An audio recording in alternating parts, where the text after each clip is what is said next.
I know you told your friend you're not okay. And tell me what's wrong and why you never said you felt that way. And guess you're trying to stay strong and fake a smile until I look away. But I've known you too long, it hurts to watch your blue eyes fade to gray as you fade away, as you fade away. Yeah, I'm about to fade away, cause every time I wake up I feel like it's Monday. Something's going wrong with all the chemicals up in my brain. All of a sudden I don't look at anything the same way. Got a buildup of my thoughts sitting in an ashtray. I'm sorry that I'm so inconvenient, okay. Just let me be me and I'll stay out of your way. I can see the way you look at me, I'm such a disgrace. I never really asked to be brought into this place. You wanna love me? Well then baby I have a taste. All the highs and the lows, no you'll never be the same. I don't really wanna hurt you but I can't control the pain. If you're sticking by my side maybe we could be okay. Okay, maybe you could be the change I need today. I promise that I've never felt this way. I really hope that you will choose to stay through all the pain. I know you told your friend you're not okay. And tell me what. Hi guys. Hello. Hey Snoops. Hey Amanda. This on panel is Nun Nun. So she's gonna do this with me from now on. Do you want to do this again tomorrow night? Yeah, I'm free. Yeah? Okay. Same time, around 7-ish? I think, well, maybe Whatever. 8. Yeah. I gotta go grocery shopping. So what I do is when my son gets off school, which is 4, he'll be home around 4, then we'll just go out and grab a small bite to eat, usually at McDonald's or something, then go grocery shopping. Yeah, probably around That's 8. good. Usually by the time I get back, I'm rushing, so I'm gonna say 8. Because I always make for 7 and I never make it quite on time. But tomorrow you're going to call about your kids' pictures, right? Yes. I will. So how you ladies doing? I'm just gonna start reading. I'm sure more people come in. If not, that's fine. I really don't care. I like this book.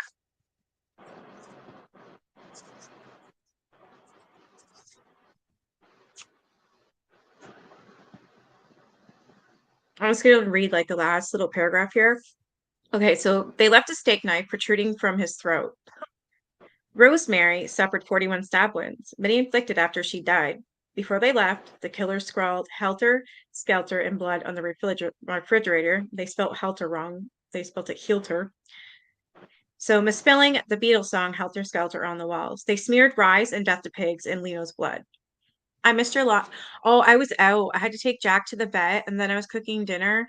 What else was I doing? Oh, and then I had company for like half hour.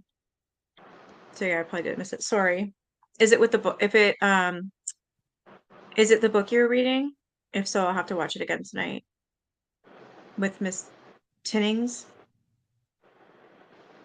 God, she's a sicko, that one. All right, so this chapter is called Almost Dead Inside. The bloodshed in its primitive defiance, a pregnant star slaughtered, a man perforated with kitchen utensils, confirmed a sense of rupture in America. The decade's submersive spirit had come on with too much fervor. Some reckoning was bound to come, or so it seemed in retrospect.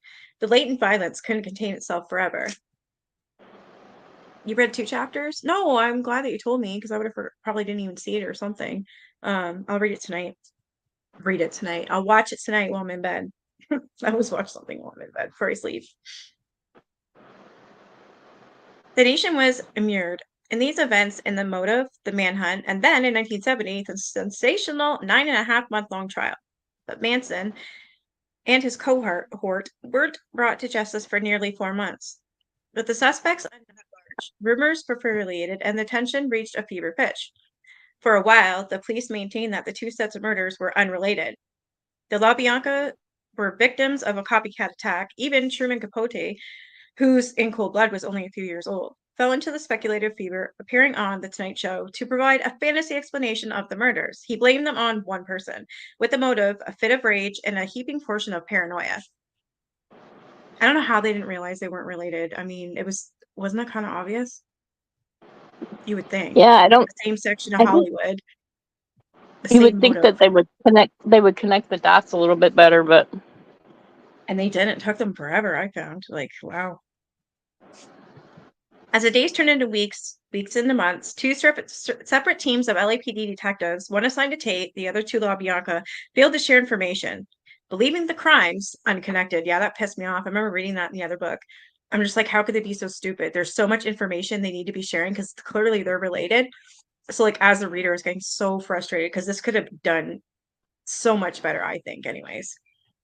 this is why it took him 20 years to do it. Because he started out he was going to do a 5,000 page or 5,000 word article for a magazine. Yeah.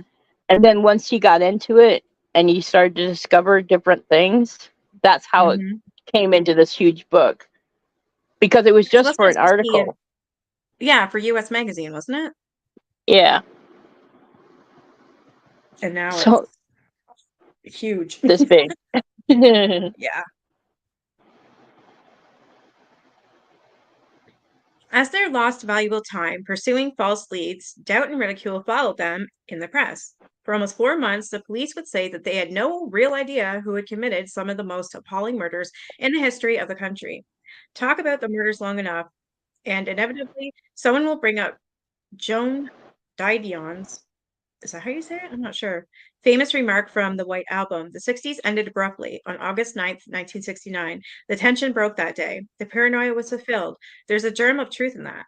But the process wasn't so abrupt. It began that day, but it wasn't over, really, until December 1st, 1969, when the police announced the crimes had been solved and the nation got its first glimpse of the killers. Here was the final fulfillment of the paranoia and the last gasp of 60s idealism.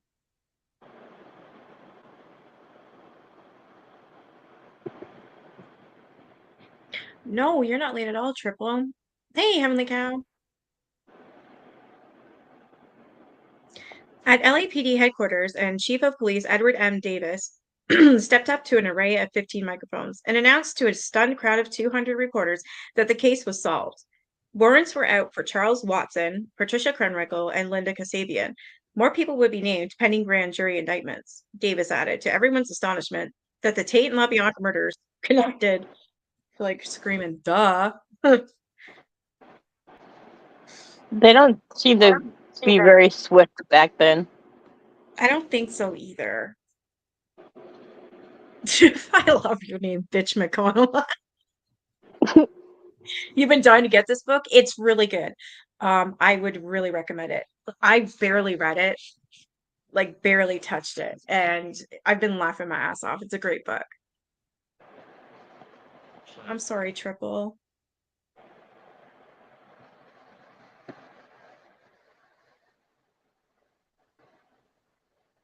Hey, Benita.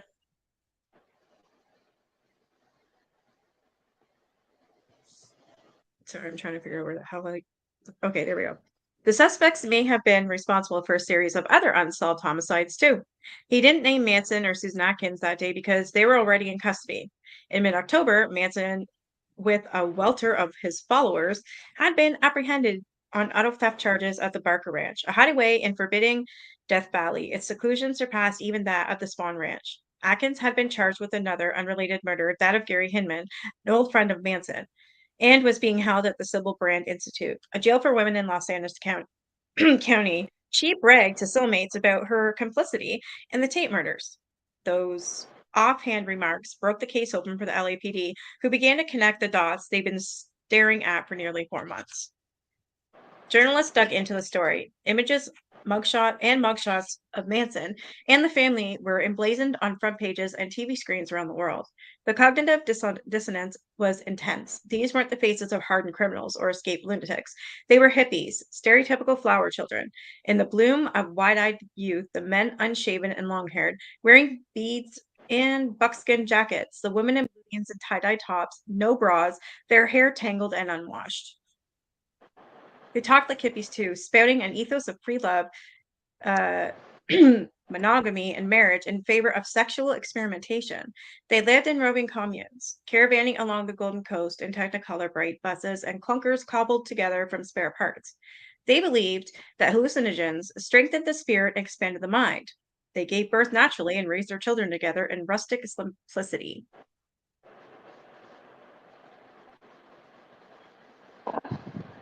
Nobody's seen Leslie since she's been out. Pardon? Someone asked if they've Have seen you seen Leslie her? Van Houten, but they haven't seen her yet. Like, there's no Not to my sightings knowledge of her. either, no. Hi, SD.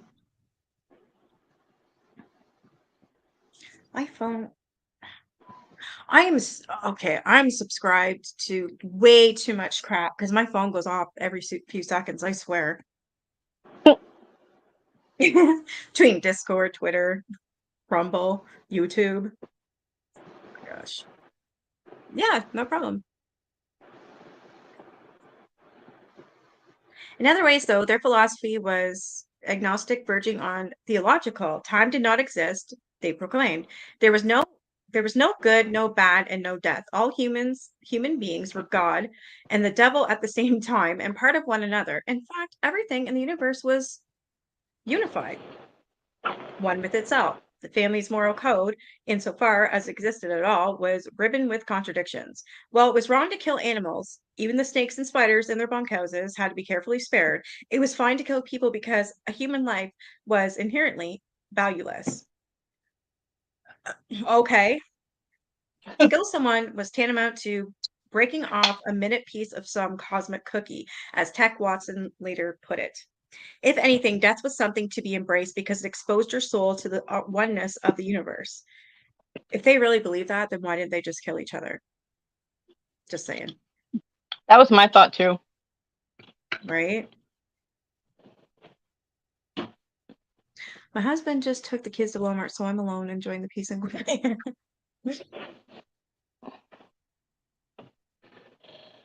Where did these beliefs come from? The murderers had been raised and educated in solid conventional American communities, but no one wanted to claim them. The family, with its starry-eyed communalism, sexual frankness, and veneration of LSD, offered a screen onto which anyone could project the insecurities about the era's politics and pressures. The promise of the hippie movement had been in its willingness to forego cherished institutions in favor of the new and untested. After the Tate murders, it seemed that hippies and freaks were more than a risible sideshow. They could really undermine the status quo. Their promiscuity, had always earned a lot of finger wagging from concerned moralists, while others had looked on with thinly envy. Parents were worried that their kids would drop out, become hippies, and never get decent jobs. Everywhere, kids were hitchhiking. The consensus from the straight world was that hippies were mostly harmless, but you didn't want to be one. While there have been isolated incidents of violence attributed to the hippies, none of it was horrific, premeditated, and systemic as the murders committed by Manson's family. And so much about the crimes was mirrored in uncertainty from the motive to the body count. By some estates, over that 4-month period in 1969, as many as 30 people may have been killed simply because one man ordered it. This was something altogether different. In 1969, as many as 33 people. Wow. Yeah, that wasn't in Helter Skelter, now was it? Yeah.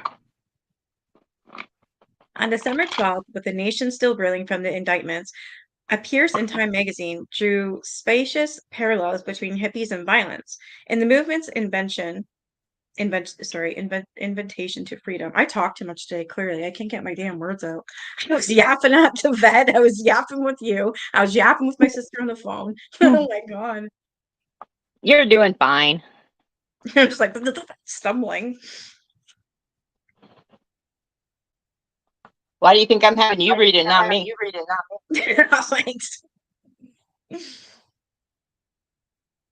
On December 12th, with the nation still reeling from the indictments, I just read that. In the movement's invitation to freedom, the magazine warned criminals and psychotics blossomed as early as innocents and pacifists did, but how, Time asked, could children who have dropped out for the sake of kindness and caring, love and beauty be enjoined to kill? Dr. Louis Leblansky, a sociologist who written a book called The Hippie Trip, argued that many hippies were lonely, alienated people. Even when they act as if they love, they can be totally devoid of true compassion. That is the reason why they kill so matter-of-factly. Many hippies are socially almost dead inside. Some require massive amounts to feel anything at all. They need bizarre, insensitive, intensive acts to feel alive. Sexual acts and acts of violence, nudity, every kind of thrill.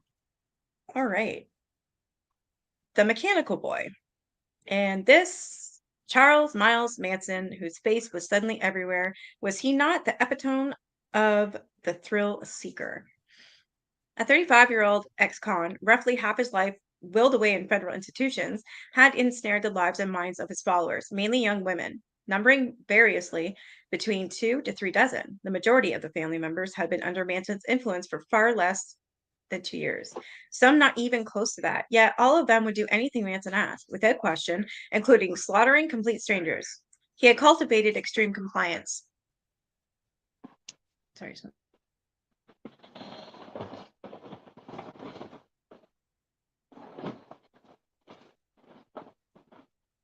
Someone has an echo at times. Is it me, maybe? Did you notice anything when I muted myself? No, actually I haven't. Okay. I'd like to check it out though. Can you write that down, Nun, so I don't forget? Yeah. Thank you. So it's called Podcast. That may be something worth checking out. Manson was an unlikely candidate for a charismatic leader. Born in Cincinnati, Iowa, to a 16-year-old mother and a father he never met, he'd known little but privation and suffering. Trigger warning, because I have a feeling this gets into when he was in institutions and it's not very nice.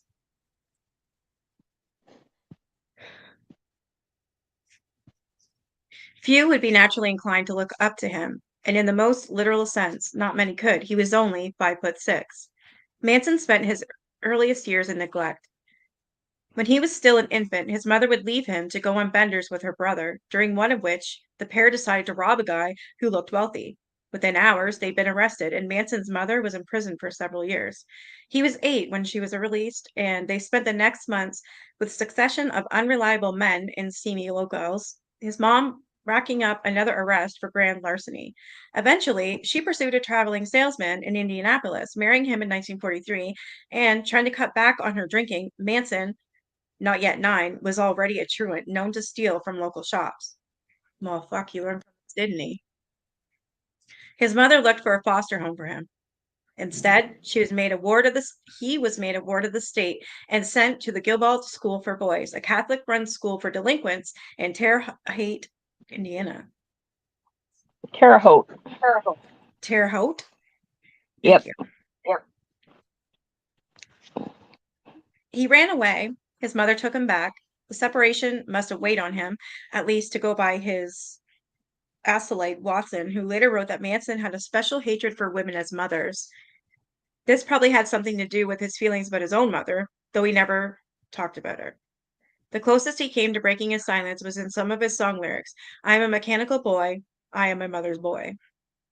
The Mechanical Boy made short work of the Gilbert School. 10 months in, he ran away again, turning to burglary to keep himself afloat. Crime soon landed him in a correctional facility in Omaha, Nebraska. He ran away from there too and started breaking into grocery stores. At age 13, Manson was sent to the Indiana Boys for School, a tougher institution where he claimed the other boys arred him. He learned to feign lunacy to keep them at bay, and he kept running away 18 times in 3 years. Oh, I was thinking that. I wasn't gonna say it, but I was thinking it. It's only, Nun only, when she talks, it echoes? Okay. I won't talk. In February 1951, when he was 16, Manson broke out again, this time with a pair of other boys. They drove a stolen car across state lines, a federal offense. When a roadblock in Utah brought their escapade to an end, Manson was sent to National Training School for Boys in Washington, D.C., thus began a long stint in the federal reformatory system. From there, Manson went to the National Bridge Honor Camp, where he was caught. Fuck. Wow. RA away at knife point. I didn't know that. That's why I warned you. Yeah.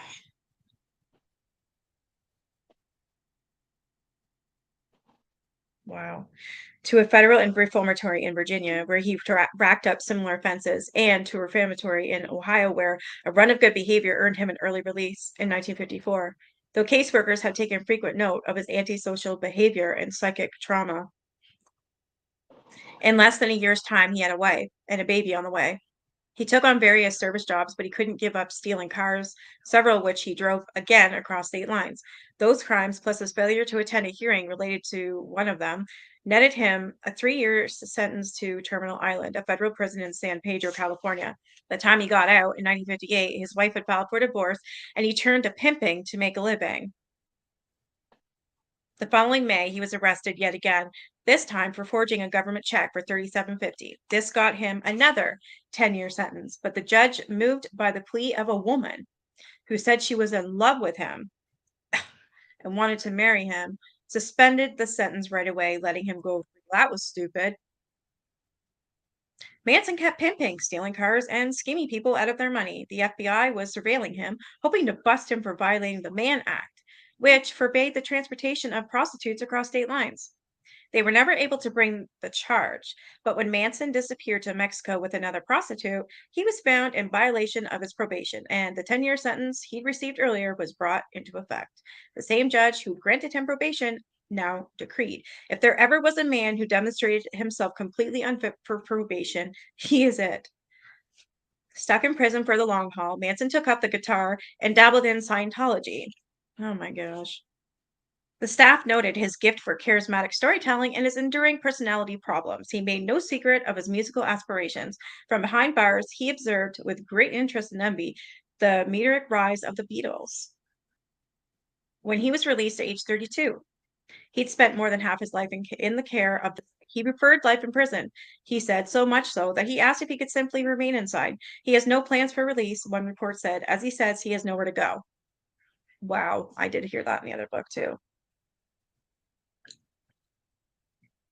Bloodthirsty robots. Reading early press accounts of Manson and the family, I found it hard to separate hyperbole from veracity. Manson was often made out as an artful seeker, an evil Pied Piper, as one paper put it, with reserves of obscure power. But a week after the family's arrest, a photograph of a wild-eyed Charles Manson, looking for all the world like a modern-day Rasputin, appeared on the cover of Life magazine.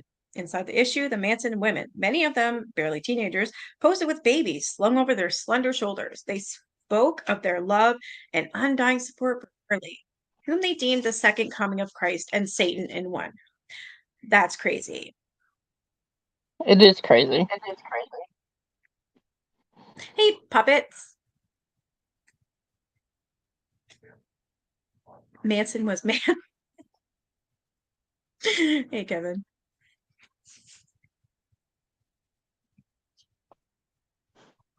Coming of Christ and Satan in one. I don't think I'm gonna ever. That's not gonna work for me. The media had already started to label the family a nomadic band of hippies and a pseudo-religious cult. The New York Times, striking a dramatic note, claimed that they lived a life of indolence, free sex, midnight motorcycle races, and blind obedience to a mysterious guru inflamed with his power to control their minds and bodies. Just so screwed up. The underground press, though, had a swell of sympathy for Manson. People thought he was innocent, that his status as a left-leaning communard had been overblown. Tuesday's Child, an LA counterculture paper geared towards a cultist named Manson, their man of the year. Some didn't even care if he was behind the murders. Bernardine Doran of the Weather Underground put it most outrageously. Offering those rich pigs with their own forks and knives and then eating a meal in the same room. Far out, the Weathermen dig Charles Manson. What the shit? Like, what? Yeah, that was the first time I ever heard about them. I never heard about them. Yeah.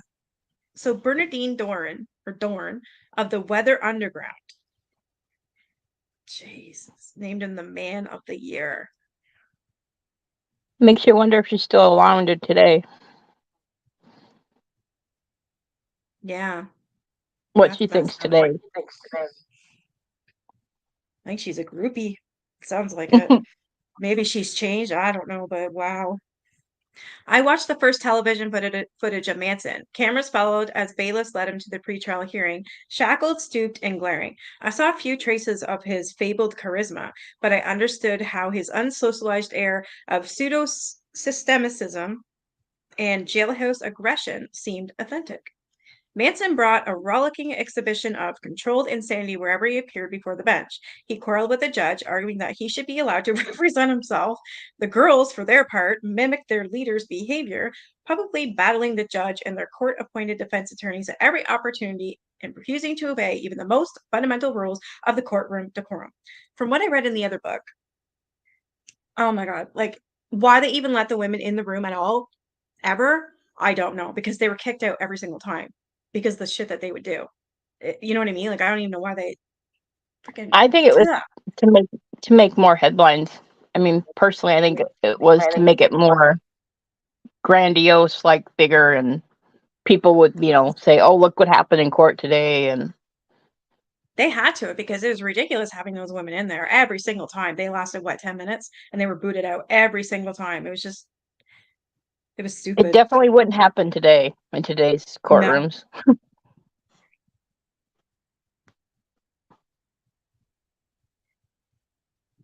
That Manson had been apprehended in Death Valley as a place as any in the United States made him all the more transfixing. Reporters played up the Rasputin comparison, emphasizing his desert wanderer sorcery. He was a bearded domestic Mahdi, wrote one journalist, who led a mystical, semi-religious hippie drug and murder cult. Huh. Semi-religious hippie drug and murder cult. Jeez. Another described him as a bushy-haired, wild-bearded little man with piercing brown eyes with the family as a hippie-type roving band. Manson's malevolence was seemingly inexplicable. Even in the doodles that he left behind on a courtroom legal pad, psychiatrists saw a psyche torn asunder by powerful thrusts of aggression, guilt, and hostility. I don't think this man ever had any guilt. I'm sorry, but nope. No way. I think he lost all his guilt when he was like 8. Yeah, me too. Like, I think the upbringing didn't help. And that's, yeah. It kind of goes with the nurture by nature kind of thing. He had no nurturing. Yeah. Yeah. Beneath the spectacle, I could glimpse the public's truer, more profound interest in the case, the same puzzle that would consume me. How and why had these people devolved into criminals? And more pointedly, could it happen to any average American child? Could anyone go too far?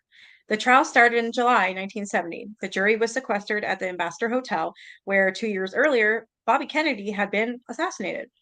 Superior Courthouse in downtown Los Angeles became the center of a media circus unlike any the nation had ever seen. The 6 defendants, Charles Manson, Patricia Krenwinkel, Susan Atkins, Leslie Van Houten, Steve Grogan, and Linda Kasabian, received the kind of scrutiny known only to the most famous celebrities in the world. Tex Watson was tried separately from the other family members. He'd fled to Texas and had to be extradited to California. Why was he? Do you know? Like, why wasn't he with the other members? I know that Well, maybe it was because he took off. Part of it because he took off, but I think the other part is the prosecutor, Belosi, whatever his name is, wanted to have like a second trial. Like he wanted to have like his second piece of cake and eat it too, kind of thing, because it was kind of big in the head that way. The next line is Vincent Bugliosi became the public face of the state. Sorry. And Manson's de facto foil. No, you're right. That's crazy. Though you'd never know it to look at them, the two were the same age. Manson was actually Bugliosi's senior by 3 months. Both were 35 when the trial began, but Bugliosi, with his 3 pierced suits and his receding hairline, was a very picture of the straight world, with its authority and moral gravity. Sometimes he looked old enough to be Manson's dad. In Helter Skelter, Bugliosi claims an aversion to the stereotyped image of the prosecutor as a right-wing law and order type intent on winning convictions at any cost. But that's exactly how he came across. In file photographs, he often haloed in microphones. The solemn pronouncements helping the world make sense of the senseless journalist lauded his even-toned arguments. With his opening statement, Bugliosi, no less colorful a character than Manson, made what already a sensational case even more so. The motive he presented for the murders was spellbindingly bizarre. In Bugliosi's telling, it crossed racism with apocalyptic biblical rhetoric, all of it set to melody by the Beatles, the English musical recording group, as he primly referred to them. Manson was an avid follower of the Beatles and believed that they were speaking to him through the lyrics of their songs, Helter Skelter. The title of one of the Beatles songs meant the black man rising up against the white establishment and murdering the entire white race, that is, with the exception of Manson and his chosen followers, who intended to escape from Helter Skelter by going to the desert and living in the bottomless pit, a place Manson derived from Revelation 9. That's insane. I remember that, like, reading that too. I was like, what? Nothing like this had ever been heard in a courtroom. People kill one another for all kinds of reasons, but they are usually personal, not metaphorical. Seldom had threads like these, racism, rock, music, the end of times, been woven together in a single lethal philosophy. When Paul Watkins, a former family member, took the stand to elaborate on Helter Skelter, the details were even more jarring. Watkins spoke of a big underground city secreted away in a hole wide enough that you could drive a speedboat across it.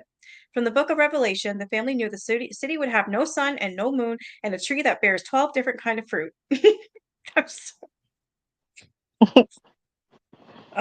Subsisting on that fruit in their subterranean Elysium, the family would multiply into 144,000 people. And illogical as it sounded, Bugliosi explained Manson's followers subscribed to his prophecy of Armageddon as if it'd been delivered from the Holy Mount. They were willing to kill for him to make it a reality. This is where I started to think Bugliosi was making a story, because Manson didn't have the education. I don't think he could have imagined that it would be 144,000 or even 12 fruits off of one tree. Or, I mean, I don't think he would have been able to compile that into a cohesive argument to his followers. It was more a little dumbed down than that. So this is where I started to doubt what he was saying. Yeah, actually, I agree with you, because I didn't really hear that in his book. It was so boring. But none of this explained why Manson had chosen the Tate and Bianca homes as his targets.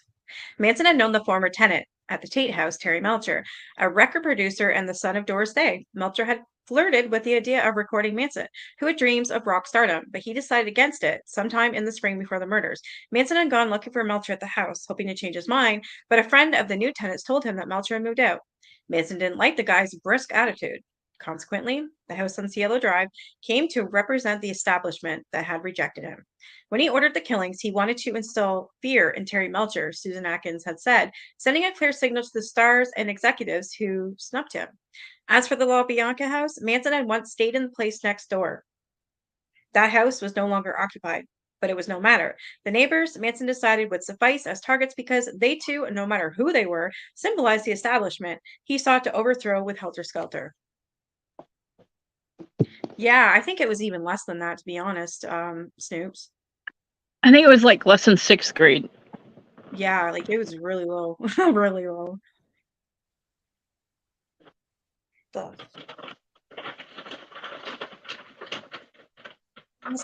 Like, who is that? I don't understand. What is that? Kind of like. What is it? Somebody from Pakistan? I don't fucking know. Seriously? Is it a text? Goodbye. Is it a text message? No, or a phone call? Calling me from Messenger that I don't know. Oh. Someone called me from Pakistan? You have a side hustle we don't know about. Just kidding. No, but like, look at how it's spelled their name. I don't know what the hell that is. I have no idea either. Wow. I keep hanging up and they keep calling.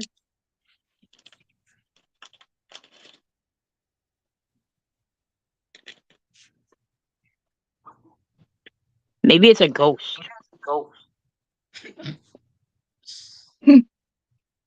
The trial was the longest and most expensive in US history at the time. It wasn't as straightforward as it might seem. Oh, fuck off. Really? Block it.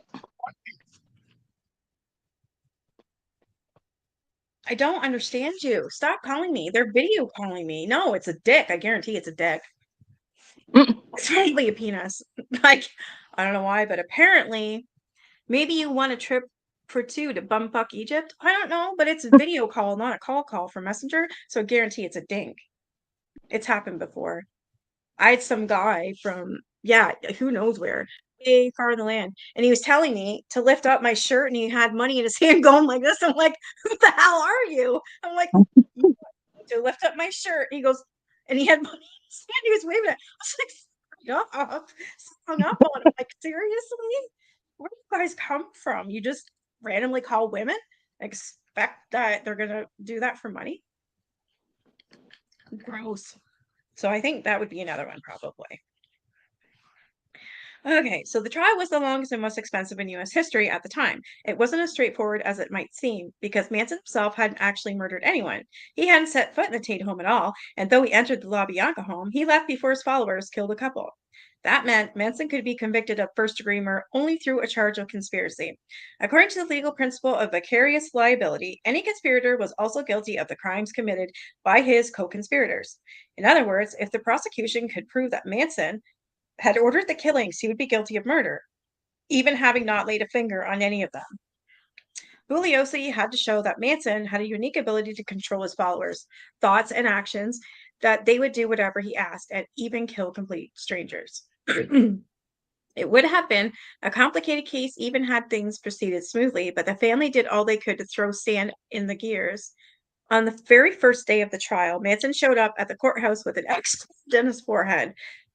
The wound so fresh it was still bleeding. The next day, Atkins, Carmichael, and Van Houten arrived with their own bloody X's. The women skipped down the courtroom hallways, three abreast, holding hands, slinging nursery rhymes that Manson had written. Yeah, that's a cult.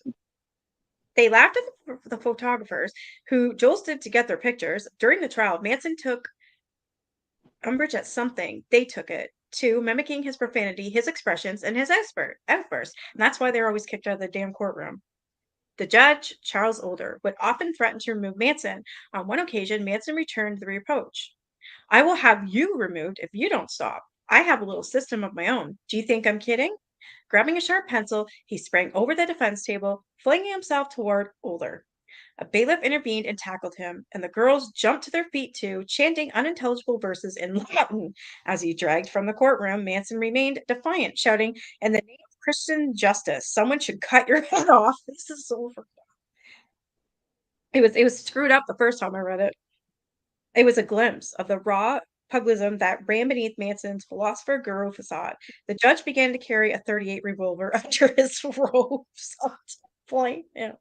Because I remember reading about that, literally jumped at him with a freaking pencil. Like, what was he gonna do? Manson was freak. Can you imagine though, some short little crazy fucker with weird ass hair and these crazy little pinning eyes jumping out at you, and like, it's just oh, that's amazing. I'm jealous. Tell her I want to go in their suitcase. Mm. Every time I hear that, I think someone read the Crucible.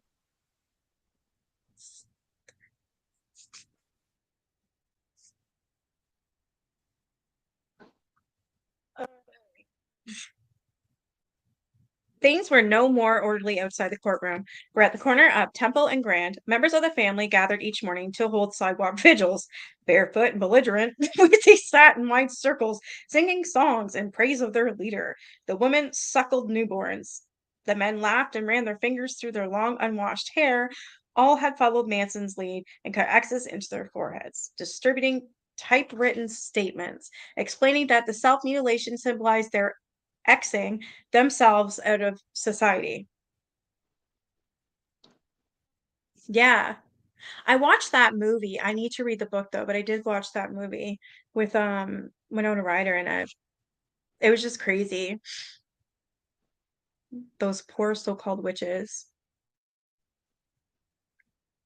A stage of nothing. After 7 grueling months, the first phase of the trial drew to a close.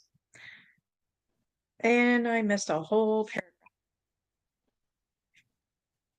Bugliosi called the defendants bloodthirsty robots. A grand delinquent phrase, but an apt one. It captured the unsettling duality of the killers, at once animal and artificial, divorced from emotion, and yet capable of executing the most intimate, visceral form of murder imaginable. Tex Watson would later hymn the detached, automated ecstasy of stabbing. Over and over again and again, my arm like a machine, at one with the blade. Susan Atkins told the cellmate that plunging the knife into Tate's pregnant belly was like a sexual release. See, I told you, I remember I was asking you, didn't one of them say something about Yep. having an orgasm while they did it? So it wasn't quite an orgasm, but well, yeah, I guess it was because look at Yeah. hold on. She told cellmate that plunging the knife into Tate's pregnant belly was like a sexual release, especially when you see the blood spurting out. It's better than a climax. Yep. Wow. Told you. Hey, And real behind them quick, was Manson. did you post in the Discord that you went live in case anybody misses Yeah. it? Yep. Okay. Hey, Hank, Texas. Especially when you see the blood spurting out, it's better than a climax. And behind them was Manson, who lived for sex even as he described himself as a mechanical boy. All right. A stage of nothing. After 7 grueling months, the first phase of the trial drew to a close, and the jury, after 10 days of deliberation, arrived at unanimous guilty verdicts. Now, in the second phase, the prosecution had to present an argument for putting the defendants to death. Their case and the defense's counter arguments led to some of the most unnerving testimony yet, including a kind of hear that? Creepy. Led to some of the most unnerving testimony yet, including a kind on LSD, not as a recreational drug, but as an agent of mind control. The death penalty phase of the trial entertained some of the same questions that engrossed and vexed me for the next 2 decades. Had Manson really brainwashed people? If so, how? And if one person was truly under the psychological control of another, then who was responsible for that person's actions? For the first time, the 3 convicted women, Atkins, Carmichael, and Van Houten, took the witness stand. One by one, they explained their roles in the murders, absolving Manson of any complicity and proclaiming their utter lack of remorse. Sorry, I keep getting distracted by ghosts. Was that knocking or was that you? Yeah, like banging, knocking. It's freaking me out. My Oh. son's in his room with the door closed and he's got music playing so that he can't even hear me. So it's not him. My cat's like looking around. Fuck off. All right. Just gonna try to ignore it.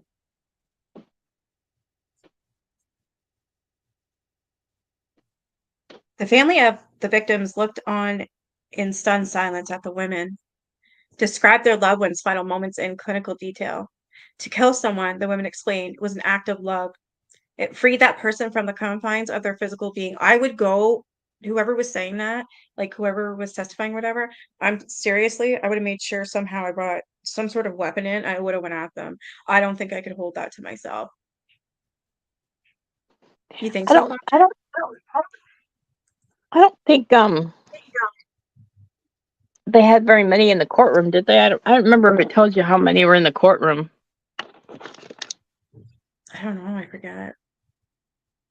But like it doesn't say if like how many they had like guard wise in there. Like I would have like extra security. Yeah. Well, they should have, considering they knew what he was capable of. And I mean, the stuff he did, even in prison and on the outside. I mean, trying to kill Barbara Hoyt by poisoning a hamburger. There was so much stuff. Well, That bailiff even with or what they're whatever was killed. implying, when they're implying it, even with the implication, they should have just done more. Yeah. They didn't. And so many people suffered. Oh, no worries, Teresa.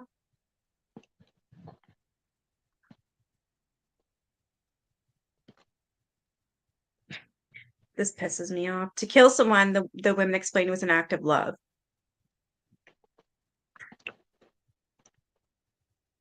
Almost unblinkingly, Susan Atkins recalled that Tex Watson had told her to murder Tate. He looked at her and he said, "Kill her." And I killed her. I just stabbed her and she fell. And I stabbed her again. I don't know how many times I stabbed her. Like, no remorse. Nothing. Hey, Hank. Oh my God, pop it. So Hank, he says, "Hello, Nikki," hand pink weaving. He did it earlier too. What did you say? He says, "At you." He's like, hand pink weaving. That's all though. And another one to Snoops, hand pink weaving. Anybody who follows Poppet's payphone party line will know. Wolfie, running Grey Wolf, is always constantly using these emojis, and they only come up as words. It's not, you don't see the emojis. Yeah. So Hank's using this one. Oh my God, the hand pink waving. It's like, look it. Can you see what it says? So now, there he goes. Hand. You were giggling to yourself? Yeah, it's one of the YouTube emojis. So on StreamYard, we can't see it. What the emojis are, that just reads to us. So, oh my God, Poppet made this short. You gotta sub to her. Can someone put her oh my gosh, put her channel in the live, sorry. So Poppet made a short on, oh my God, she made one on Running Grey Wolf, a sub of mine and hers. And Running Grey Wolf is always constantly using YouTube emoji. So it was like hand pink waving, face pink tears, a whole slew of it for like almost a minute. It was hilarious. I want to show it after this. Show it now. They are weird. Oh my God, face fuchsia poop shape. Oh my God. Yeah, like that. They're so funny. Okay.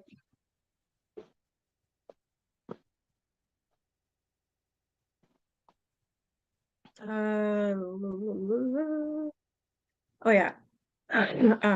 Did she feel animosity toward Tate or the others? She shrugged. I didn't know any of them. I felt any emotion without knowing them. She knew that what she was doing was right, she added, because it felt good. Body blue, raised arms. Like, I don't know what these look like. Face red heart shape. I want to see that face fuchsia poop shape, whatever. Now that I get it, I'm with you. It's hilarious, Poppet. Okay. Patricia Carmichael said she felt nothing when she stabbed Abigail Folger 28 times. What is there to describe? It was just there, and it's like it was right. Why would she kill a woman she didn't even know? Well, to explain, it was just a thought.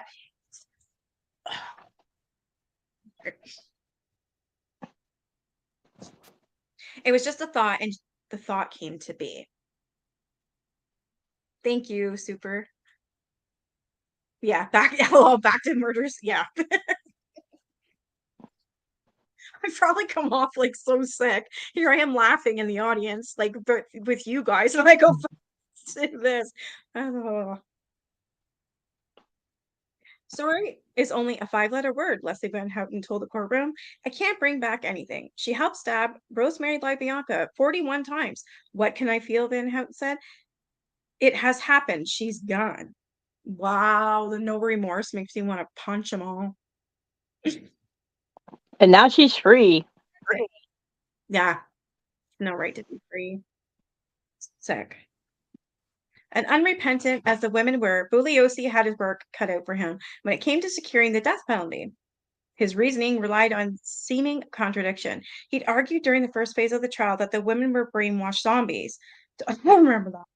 Totally in Manson's thrall. Now he had to prove the opposite, that they were as complicit as Manson was, although they were automatrons. No, automatons.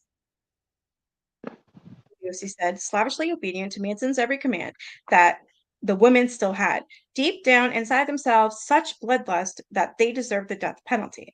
The defense argued that the women were merely pawns. Manson had used an almost technologically precise combination of drugs and hypnotism and coercion to transform these formerly non-violent people into frenzied psychopathic killers.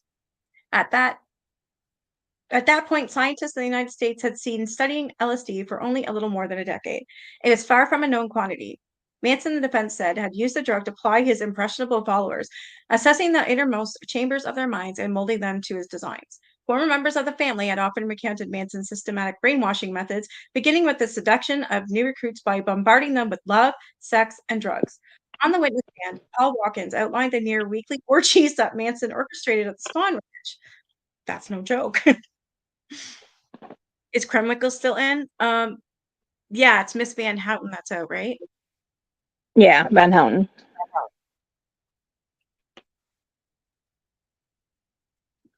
Yeah, that was awesome. I apologize. I did fall asleep. Pop it, you always make me fall asleep. I don't know what it is with your voice, but whenever you're just talking and reading and whatever, I always fall asleep. Like, I don't know, I get maybe 15, 20 minutes in, you're the only person that can make me fall asleep like that. You like are hypnotizing or something. I love it though. I love it. I love it. So I apologize. I don't watch all of your streams, but I do from the beginning.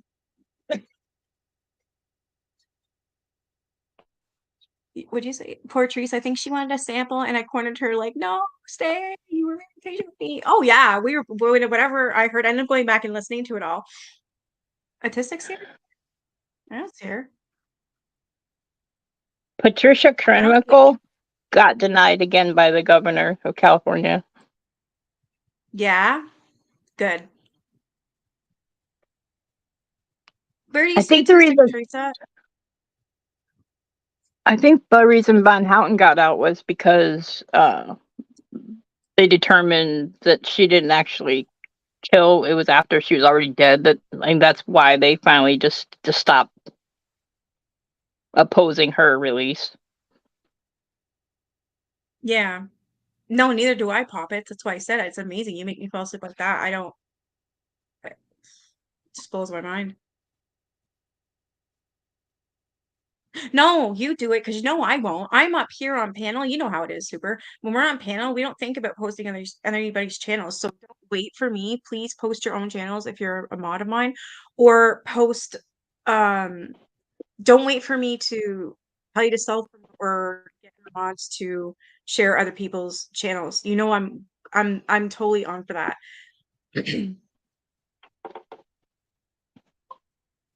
Yeah, so just share it. Don't wait for me to tell you. Just do it. That's what I want. If you see anybody in here who has a channel, please share.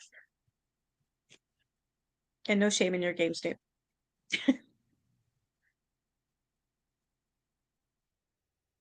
I keep. Hi, Teresa. So Manson, the defense said, had used the drug to ply his impressionable followers, accessing the innermost chamber of their minds and molding them to his designs. Former members of the family have often recounted Manson's systematic brainwashing methods, beginning with I already read this, seduction of love, sex, and drugs.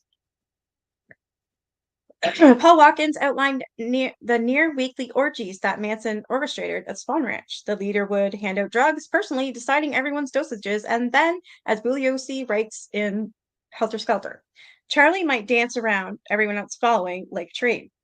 As he'd take off his clothes, all the rest would take off their clothes. Charlie would direct the orgy, arranging bodies, combinations, positions. He'd set it all up in a beautiful way, like he was creating a masterpiece in the scripture. Watkins said, but instead of clay, he was using warm bodies. And he never took the drugs himself. He made everyone else, but he never participated. From what I read in the other book. So maybe that's a lie. If any of those bodies had hang-ups or inhibitions, Manson would eliminate them. He'd force someone to do whatever he or she most resisted doing. Ugh, one 13-year-old girl's initiation into the family consisted of her being, oh, fuck. Oh my God, I don't know if I read that. This is the part you were telling me about. Yeah, sorry. A 13-year-old girl's initiation into the family consisted of being sodomized by Manson while the others watched. Bugliosi wrote, I must have forgot. I must have forgot It this. isn't in. Yeah, Unless it it's wasn't not in written it. the same way. He didn't. Okay. He didn't touch on it the way he did. Yeah, I like this But guy a lot you'll better. see the point later on in the book. You'll understand why. I mean, at the beginning, I was like, "Dude, do we really need to know?" But as it goes on, the next chapters here, you'll understand why it was necessary for him to explain it. Yeah. Oh my god. Manson also went down on a young boy to show others he had rid himself of all inhibitions. He's a fucking rapist. Mm-hmm. Why didn't I know that? Did I know that? I don't remember if I knew that. You mean because she stayed outside, Susan Atkins? I'm not sure what you mean, dear.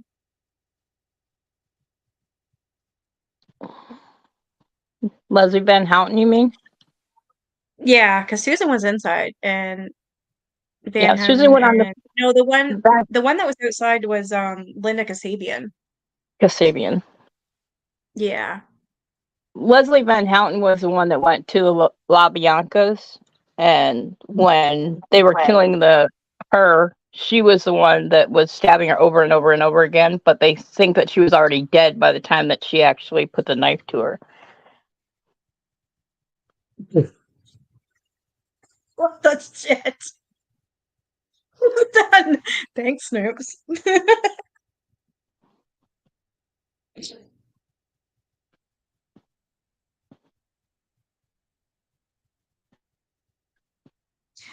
Tex Watson, in his 1978 memoir, Will You Die for Me, tells a similar story. There was a room in the back of the ranch house totally lined with mattresses, he wrote, essentially set aside for sex.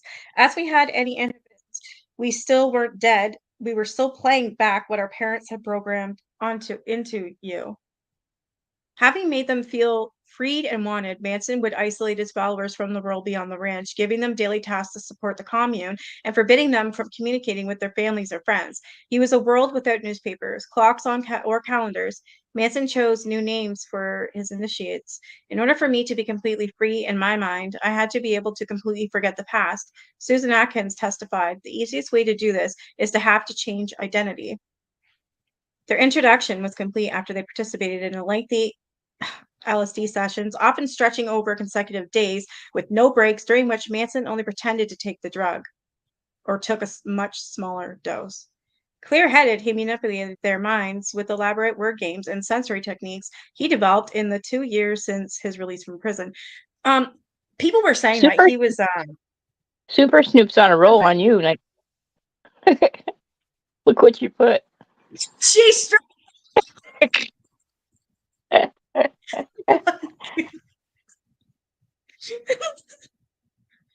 Oh, well, thanks for making me laugh because this is fucking depressing.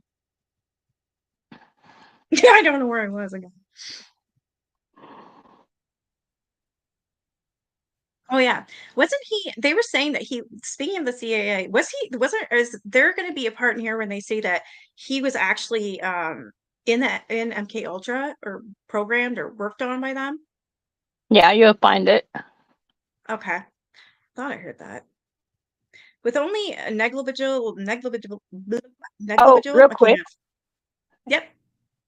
Negligible. Real Thank quick. you. It's in the next chapter or two here. There's going to be a ton of names that are going to be really hard to keep straight. So if you have to go back and reread a couple times, because I did, but he's going to throw out like, I think there's like 10 different names of all these different people that you're never going to hear about really before. So, but it's really important kind of that we pay attention at that point, because it kind of like molds into what the rest of the story unfolds to be. But I Okay. just wanted to let you know that there's a lot of names he's going to throw out, and I was like taking notes because I was like, dude, how many names you're going to throw at me?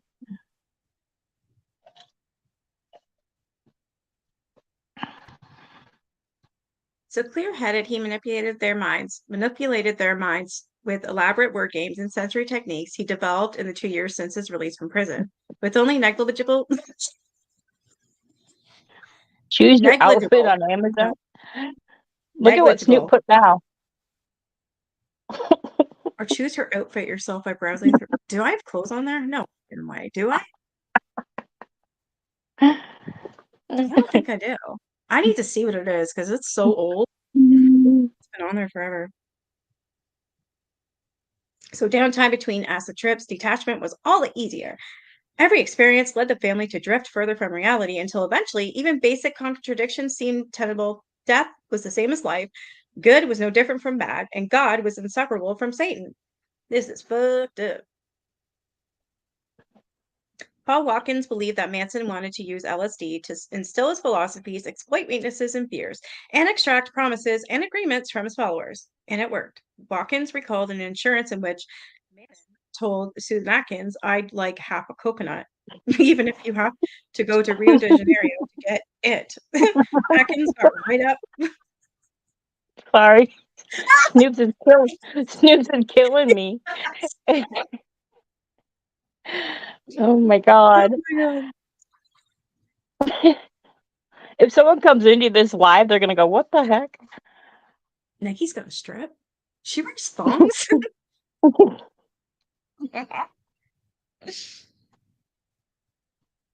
Mm. Like half coconut, even if you have to go to Rio de Janeiro to get it. Atkins got right up and was on her way out the door when Charlie said, never mind, Manson recalled. Excelled.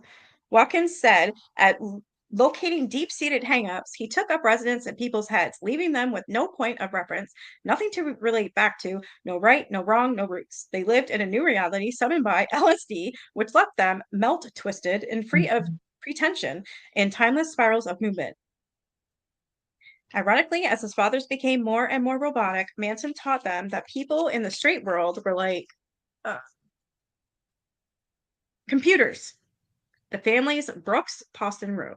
Their worldviews were simply a matter of society's programming, and any program could be expunged. On the stand, Susan Atkins described Sharon Tate as an IBM machine. Words came out of her mouth, but they didn't make any sense to me. For a family novitiate, the goal was to burn yourself out, to take so much LSD and listen to so much of Charlie's music that you return to a purity and nothingness, resembling a new birth, Tex Watson wrote. This was called going dead in the head, and it let you incorporate into the collective, sharing one common brain. Bugliosi had to use a little prosecutorial hocus pocus to tell stories like these. He argued that the Manson women had been psychologically compromised, but he didn't assert that Manson had actually created his killers. Despite Manson's talk about reprogramming, there was no template for one's persons ever having done such a thing to another. Instead, Bugliosi purported that Manson's followers must have had some pre-existing homicidal impulse buried in their subconscious. Manson had learned to recognize and exploit that impulse, but even so, each woman was responsible for her actions. Then as now, this position fascinated and perplexed me. It hoisted a form of brainwashing in which the brainwashed were still, to some degree, themselves. When it came time to decide on the death penalty, though, the defense called a series of psychiatric experts who disagreed. Manson had brainwashed his followers, they said, and those followers couldn't be culpable for the murders. LSD had given him a portal to the most liable parts of subconscious. The scientists explained how acid could break down and reconstruct someone's personality, how a sober guide intended to lead someone peacefully through the many hours of an acid trip could abuse the role, inserting violent ideals and beliefs into their minds. With repetition and reinforcement, these beliefs took root and flourished even when the followers were sober. Throw in other conversive techniques like sensory deprivation and hypnosis, both of which Manson embraced, and it was possible to rewrite someone's moral code such that she acknowledged no such thing as right or wrong. Hey, RB. Yeah, don't worry about what Snoop's writing. Yeah, I love you too.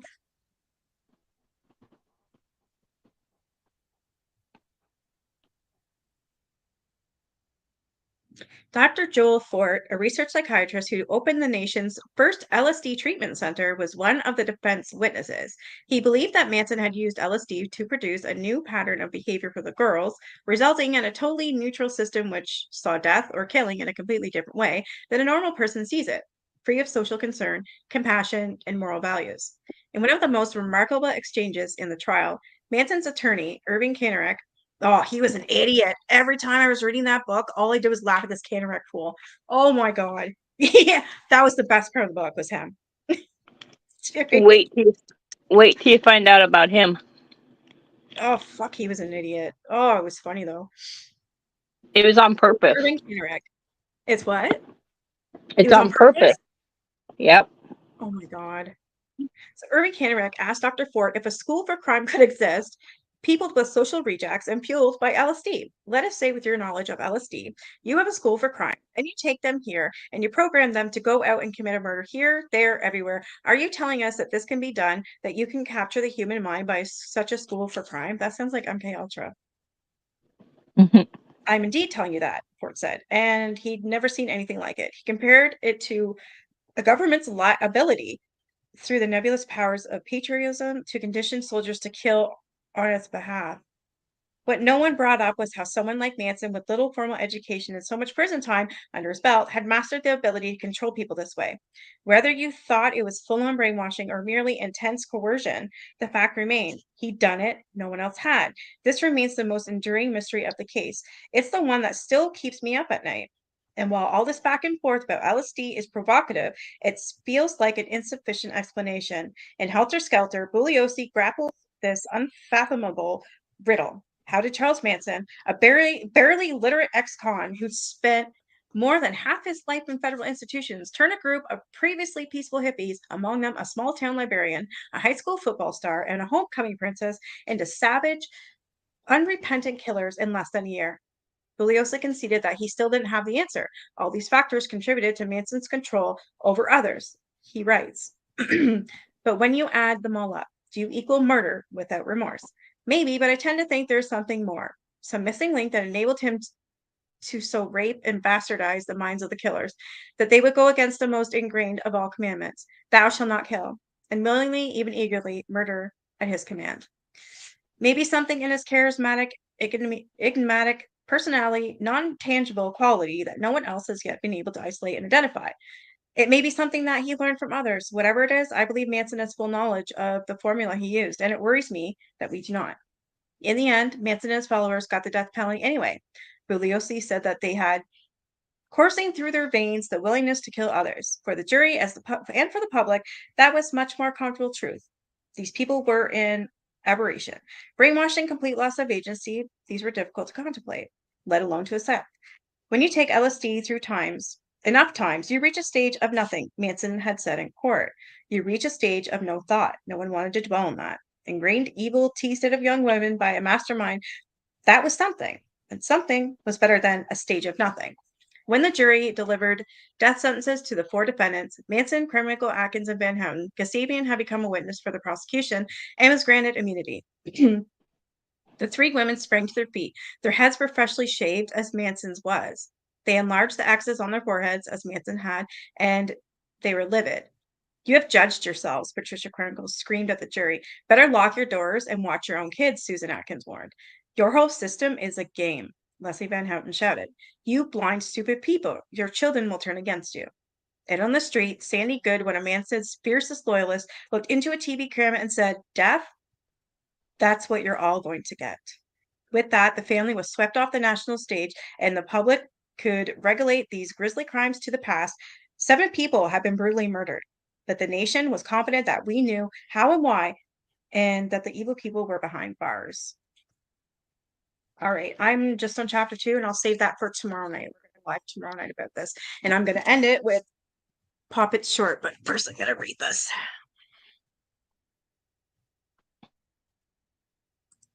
That's what, yeah, see, you would know too. I definitely have heard that, and I would love to know more about it. And the fact that this says CIA on it, well, there's a book right there. Wow. I have a question I've had for a while. Did they also use heavy amphetamines at the ranch? I believe so. Do you not think so? Yes, And then no, they they used did. any drug they can find. They didn't? They had cocaine too. Yeah, didn't they use like any drug they could find? They literally had everything. Yep. As we get into the next chapter, it'll be more in detail of what the drugs entailed and who supplied them. Okay. You friggin' tooted. Yeah, you. Fucking cat. You little asshole. Oh my god. Transformation of America lays it all out. Cool. I need to read up on after this book. I want to show you guys this because it's so stupid. It's funny. Like, You're gonna be reading books until like 2025. I don't care. I love reading. I really, really do. I'm a bookworm.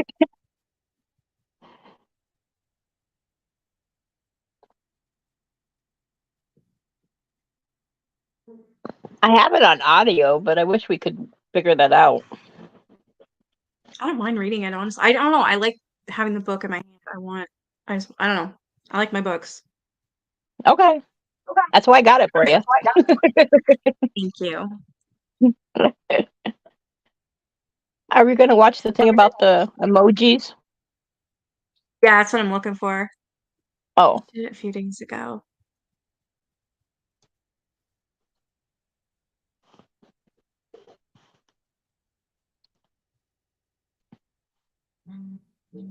Jesus, woman, you post a lot. Found it. I was going to share it with you guys. Yeah, it is fun to read in it is fun to read in groups. I really like it. Nice. It's free on Kindle Unlimited. I don't have that. that's what I was trying to set you up with when we first started. I know. I don't know. I like having books instead. I always have. I have a big library. I'm the biggest fan of Anne. R.I.P. I love her. Her true crime. I have almost every book of hers. I'm just missing a couple. It's a big collection. Oh, thank you, SP. All right, Before I need to damaged my eyes, I used to read a lot too, but now I have those audiobooks. Yeah, it is good for a lot of people. I hear a lot of good things about it. I'm old fashioned. I like my books. I did All too. I right, just you like to ready? read it. Yep, I'm Yeah. ready.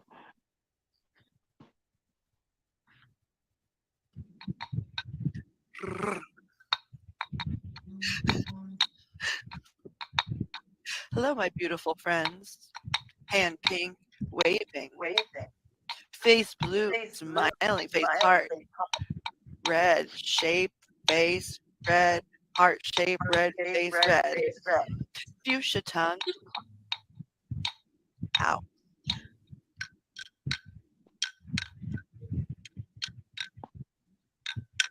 Body, green, covering eyes, hand, green crystal ball. And then they all snap. Yeah, man. Yeah, man. It's so stupid. It's funny. Because I was watching that. I'm like, what the hell is this chick on? Like, I don't get it. And then I seen Wolfie. And I'm like, wait, my Wolfie? Our Wolfie? And then I watched, I'm like, oh my God, she's so right. Because Ren Gray always uses the YouTube emojis, not like normal ones on your phone. You've read 82. Yeah, she's a huge bookworm too. Super is.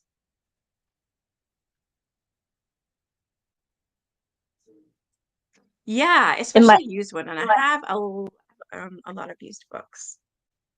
in my audio library right now, I have like 293 books I've listened to. Wow. Yeah, you like the physical too? Hey, Sandy. I love reading books also. So, oh yeah, so here's another thing. So book club actually stands for having sex. And I remember when I first started it, I had so many people come up to me like, you're starting a book club. So they're like, you're starting a sex club? No, I'm literally starting like a book club like this. Getting sex. Oh my God. I laugh because Brittany Barnes, another sub of mine, we go way back. So that was book club was another name for sex, whereas phone booth is another name for going pee. How do we take regular, normal sentences and change them into something totally different? I don't know. There was only two things that we've come up with. Phone booth for going for a pee. Yeah, and phone and book club. Yes, that's how she does enter every room with, I mean, a paragraph of these YouTube emojis. So you're like, hand wave poop face, like stupid shit. I'm just like, oh my god. So now that I know, I long for it. I love it. Wolfie, where are you? I'm summoning you. Get the hell in here.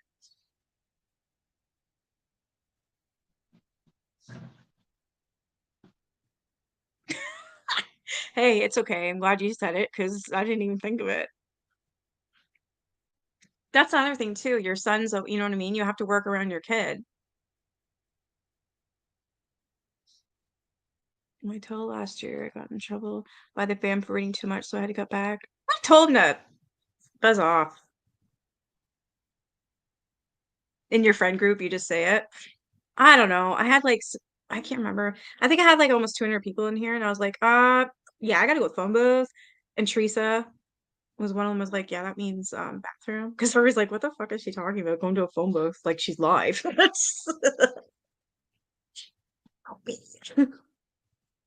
Most of this generation doesn't even know what a phone booth is. They don't.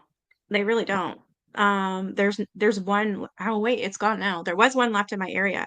I remember my son was like 5 or 6, and I remember he was like, "What is this?" I'm like, "It's a phone booth." He's like, "Huh?"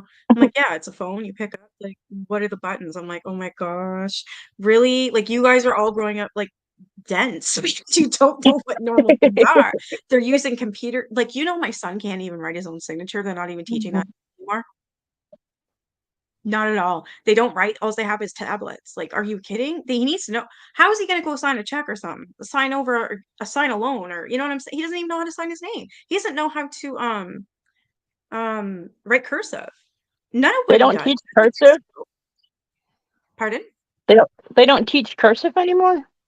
No, nobody knows how to Oh write my cursive. god. They stopped when I think my brother was in like grade 6 or something like that, and how old is he? He's almost 30. Don't bash your head in the wall. You're not stupid. You also have your laptop. Yeah, but you can't do your lives or anything when your son, because I'm assuming you have like I always thought it's because you had like a really small house and your son's really loud when he plays his games. That's why you never went live. You have your phone and your laptop. Yeah. I have to sit in my bed in my room, but that gets my feet like they're supposed to be. Not stupid. Yeah, or do you remember we used to have those phone cards too from Bell? They were free to call home if your parents Does anybody remember pagers? yeah. I never I got had one. pagers. I was so jealous. I wanted people, but I remember the first time I ever got a cell phone, you could talk on it like it was a walkie-talkie too. So you like press the Walkie button. talkie. Yeah, and you'd be Yeah. like, hey, what's up? I remember that. They were cool. Now it's like, what the hell is this? It's like a small mini TV. I remember when He doesn't the want cell phones first came out and they had every flip. call was cost like so many cents a minute or whatever. I was like, so you only get like 300 minutes on your plan. It's like Yeah. if you went And then you over, had to then your press the bill was like numbers. $1,000. Yeah. Oh yeah. And then you had to press the numbers, remember? Like if you wanted to say hi, you'd have to press like three times, the three times or 2 times to say, and then two one time, like you know what I mean? So you'd know a message. Somebody said that on Facebook recently, and it was like, oh my god. So if you press D, then they would know. You would like tell me if you know what this means. And what it meant was it would be like, hi, how are you? And it would be a sequence of numbers. And people were in that nobody knew what the hell we were talking about until us the older generation. I remember looking, I'm like, oh my God, you're saying hi, how are you? And I was like, how did you get that? I'm like, trust me, you never had the old cell phones. We were constantly pressing. It was. We used to call it Like, We used to call it Morse code for phones. yeah, that's You what it know. was, right? Pretty much. Yeah. Yeah. What the hell? Your daughter's handwriting means she should be either a doctor or serial killer. Well, I'm gonna go with the doctor. Hopefully not a serial killer. That would be kind of cool though. I always wanted to meet one. Just kidding.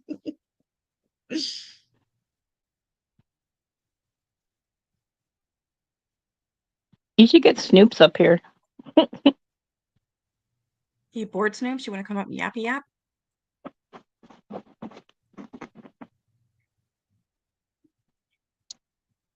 Snoop, same as my sons.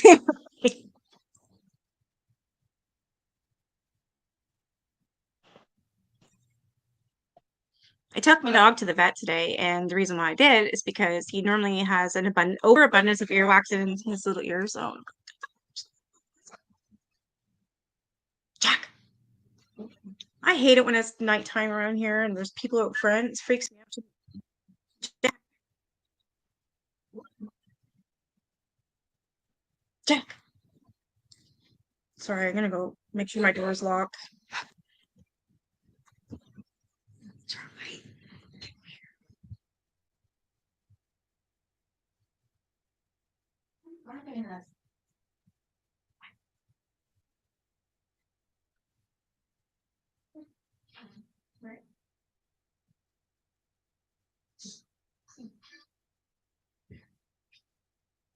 I don't see anything. You're freaking me out, boy.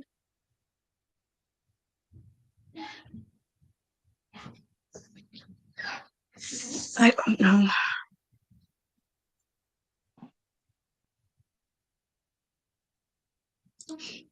I wanted a pager. It was a no-go in my family. Same here. I wanted one so bad, and they wouldn't let me have one. I had to have one because I was a nurse.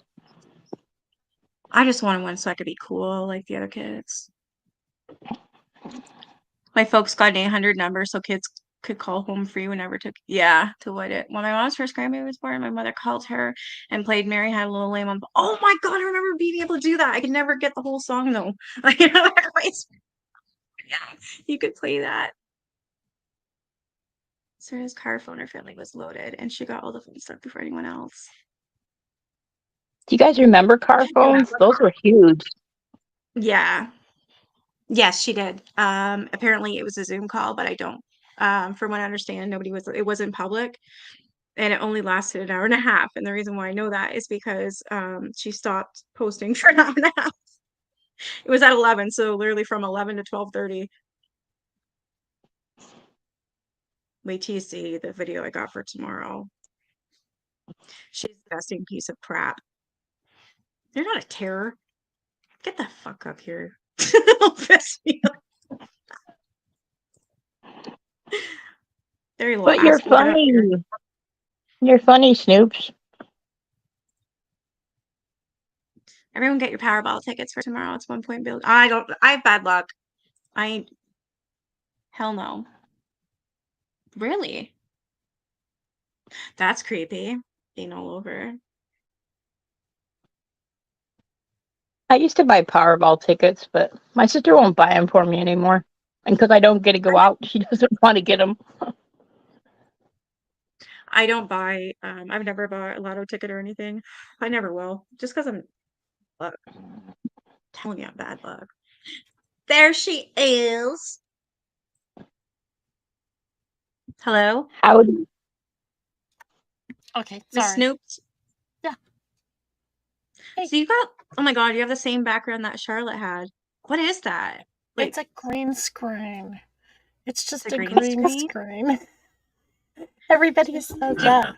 Oh, are you in Charlotte's living room? I'm like, it's a StreamYard green screen. Oh, I have well, how come I I don't have a one? fabric that I'm gonna hang up behind me. I just haven't gotten it done yet. I need a room to do that in. I have a back room. Actually, I have two of them really. One I kind of can't really do this in. I always sit on my couch I just know. because I want to be comfy. But I really want to get a room and have like a backdrop and stuff too. Yeah, I got some fabric the other day, and I got some of their screw style like cup hooks that I can put up in the Okay. ceiling with it on there, and that way it can hang down behind me. So I got one yeah. actually. Patty bought me and it's Paris, and it's a nice wall hanging. It's beautiful, and I was thinking of putting it in the back room, and that's where I'll do my thing. Like do Oh, this. you're gonna That would be like really cool. mine. Oh, You're gonna probably. like mine. It's kitty cats. Oh, I love kitty. I hate You still cats. should have picked up that kitty on your walk. Yeah, when I raised him. So what? Okay, how Can do I you see find- that? Can you see that? Do I need to get a little No, closer? I'm fine tonight. Snoops is wearing a chimney hat. Oh my god. Where do I look then for these? Yes, I'm wearing a chimney hat. There we go. That better? I'm kissing the door. Mwah. Okay, I just found virtual background. No way. Sing a song. I don't. Oh, How do you? Oh my god, is it working? yeah, Yep. there So you you go. can. You look so weird though. If you move too much, it's like, ooh. I Hey, I'm know. going to Deb's Or- house. Besides me, you don't know. Or you I'm lean in Deb's into the house. chimney. I'm in your house, girl. Oh, We can add some. Oh yeah. You don't even know classical. Oh yeah. yeah, Classical it's music. yeah. All streamers can visit that room. There's Yo, this I'm not one. gonna There's lie. Operas there's are the shit. brick wall like you had. There are a couple of them. Oh my god. So I'm hanging out with the alien. See? Oh yeah, and you can put a picture of yours up as a background too. I wish I could get up there if I can get out of the way. Yeah, it's too weird for me. Um, That one's better. Like my mohawk. Jeez, this one makes me I look can't like do a it big on here because I'm honker. in yours, but I can't change Gotcha. mine on here. I don't think because I'm I'm on a stand-up yours. comedian. Yeah, I can't change it because I'm on yours. But if I change it on mine, when I have mine up, then I can Oh, I should just look for a bunch of crazy have it for crap others. and put it up here. So, in case any of you missed it earlier, you can buy Nikki a G-string and a halter top. You Is that can Brian laughing? pitch in. You can pitch in and you can let her pick them out. Or if you want to see her actually do it, get her a few beers and get her tipsy so that she will have the nerve to do it. If you join Patreon, you get a full frontal naked little Nikki. Oh, naked Nikki. Naked Nikki. Oh my god. I Watch a know, bunch I'm of evil. boys buy me some beers now. That would be hilarious. What I'm wearing. I'm half dressed. I'm dressed from like my shirt up. I look See? presentable, but I'm See? wearing my pajama pants, which are stars. I'm It's like, wearing my "Babe, you don't pajama need to wear shirt. It's like, I don't care. I'm getting I'm out of wearing these my freaking pajama shorts. pants and shirt. So I never bothered to get dressed today. I do that usually Sundays. Sunday's my lazy day. I don't do anything. Well, I don't do Yeah, anything definitely ever, don't. so we I could want you I to go go to on the doctor. I go to the Oh, doctor in my yeah. pajama pants. Do you? Yeah, it's just what they're comfortable. I don't care. Yeah. Oh, Oh, yeah, hell no. Teresa, OnlyFans. The collective G-string. Oh my god. Remember Roadhog said that I had an OnlyFans? Fuck, I laughed. Because I actually do, but there's no content. Because my son told me, he's like, hey, you can sell your farts in a jar on there for like $1,000. I'm like, what? I'm signing up to this shit because I gotta see this. So I did. I made an account. There's nothing on it though. And I haven't been into it in over a year. But I think Roadhog was just messing around. But it was funny because I'm like, fuck, I really do have one. There's no content. Nikki, I bet you could get together a lot of money if you did I was thinking if you feet did an pics. OnlyFans. I bet we could get you a lot of money if you did an OnlyFans. What if we did like feet pics? Like Nikki and friends feet pics. We'll all split the money. Do dirty feet Like and with like G-string. spaghetti. Get her a G-string that has kitty cats all over. Oh my gosh. One with like a Oh, tongue. well, It's got that glitter stuff. I take that back. You wouldn't see any of the cats. Oh, There wouldn't be anything to see. It is, after all, a G-string. Oh Well, my we could God, get you a pink fuzzy one. I have a feeling we're all gonna go mute and deaf here in a minute. Match your Ever 1, notice 2, I 3 heard at the the beginning of your videos. Yep. Oh, yeah, that would be Jesus, wrong. Drake. Oh, yeah. That would I tickle. haven't worn one of those since I was in my early 20s. It would tickle was though if funny. it was fuzzy. No, I laughed too because he said I was also doing some pretty nasty things to maple syrup bottles. I was like, what? See if this monster can make it out. Oh, Just because I'm Canadian doesn't mean RH I'm is doing. always an asshole. Yeah. She was laughing though. She's like, Maggie, you gotta listen to this. So I went over and listened. He's talking about how I got a freaking bands and I'm doing some stuff with some maple syrup. Oh, And I geez. laughed. I was like, oh my God, where does this guy get this Right. shit? To my mind. I know. Of course it was all lies, but it was funny. I even laughed. Oh, jeez. There's a girl here on YouTube that made bands for Victorian ankle picks and did pretty well. See? There's Yeah, guys that sure. have That's foot dumb. fetishes. I've seen it. I swear. That's why I was gonna do feet. She made a little There are documentary girls about on that. TikTok who just set up their camera and they just do whatever. And they just do everything right in front of the camera. You know, they eat, and then they go to sleep. And people, thousands of people, will sit there and watch them sleep. And it's like, The hell? A, she's ugly. B, she's sleeping. C, she's snoring. I mean, the woman needs a CPAP. She's snoring so bad. It's Right. like either she's a bulldog or she needs a CPAP. I don't know which, but Yeah, when this Probably from the looks drooling. of her, she could need a. Well, from the Can looks you of get some me of an them, they might Advil? be bulldogs. It's in the drawer. Hey, My throat hurts. yeah, What's she in is. the drawer? Your G It's an string? Advil. Well, now we know where Oh, G string is kept. Brat. If she had said in the refrigerator, I was gonna freak out, man. I'm just It's in a kidding. white No. bottle. There's 2 white bottles, so bring me them. One says ibuprofen.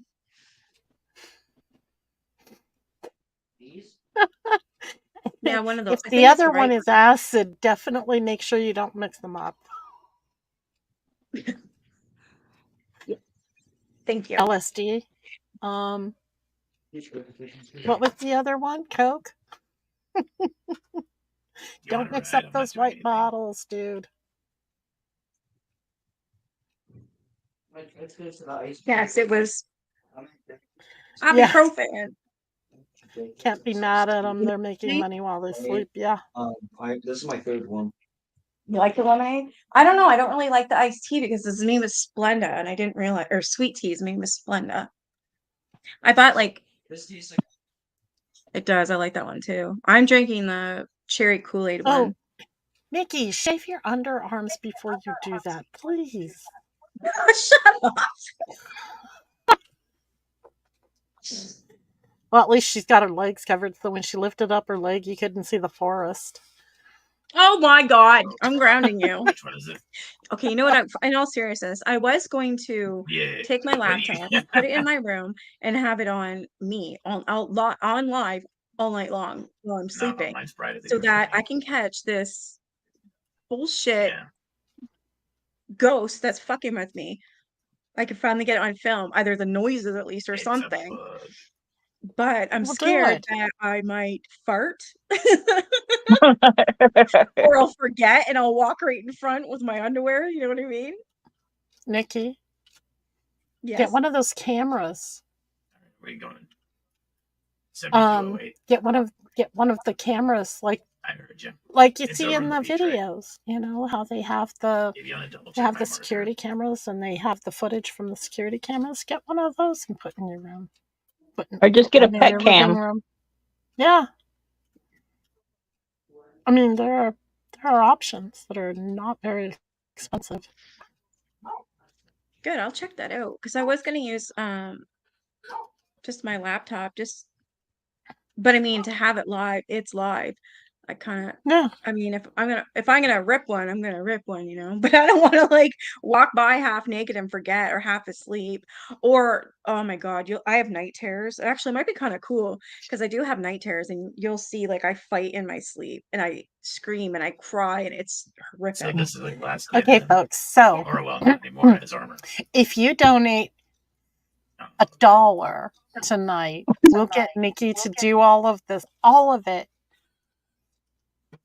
for a 24-hour session, and we'll just have her raise some money that way. I think I'm gonna do it. I don't care. Fuck it. I think you should. I think that would be neat. Are you As soon hiring her as as your agent? Are you gonna hire her what? as your agent? She could be your agent. Snoop could be your agent. Okay. Who, me? I keep trying to get her to strip. I haven't rented a street corner yet, but we can work on that one. If I was, you know what? If I was drunk, I'd do it. You're right. So buy me some beer and away I go. Well, Apparently, when I was like, Yeah, oh my God, 10, I didn't really know what a stripper was. I knew they danced, but I didn't know they stripped naked for money. So I wanted to be a I stripper. wonder. And remember, I was telling my cousin this, and there was this pole in the No, we're just gonna basement. go up here to the right. I think it was a stripper pole, but I didn't know. And I remember I was like dancing around it. I was like, yeah, I want to be a stripper. It's fine. And then my cousin's like, you're a fucking idiot because she's like, you want to get the dollar bills, you know? And I'm like, what? Short. oh my God. That's Oh funny. shit. Selena Spooky funny. Boo. Why do I know that? Yeah, I name? was just reading Can we that. put her channel? Your whole platform initially on her sleepwalking. Oh, wow. Nah. Oh my God. Okay, I think I know. Yeah, I do know that girl, don't I? I think we Okay. all know her. Remember, she was funny as hell when she sleepwalks, and she was actually having a fight with like nobody in the corner. It's like, Oh, yeah, I man. think it is her. She also sleep eats. Oh my gosh. I think I know who you're talking about. Holy friggin' messages. How long have I been on here? An hour? That's ridiculous. An hour and a half. That's ridiculous. God damn it. You've only been on here an hour and a half? Is that what Yeah, you and I've got said? like 50,000 messages. Oh my gosh. Yeah. Mine Well, just I'm in came too many rambling groups. through. Well, it's like if you're in a group Apparently. that you mod, well, a couple groups that you mod, oh my gosh, every notification I've got, holy. I just got like 20 notifications from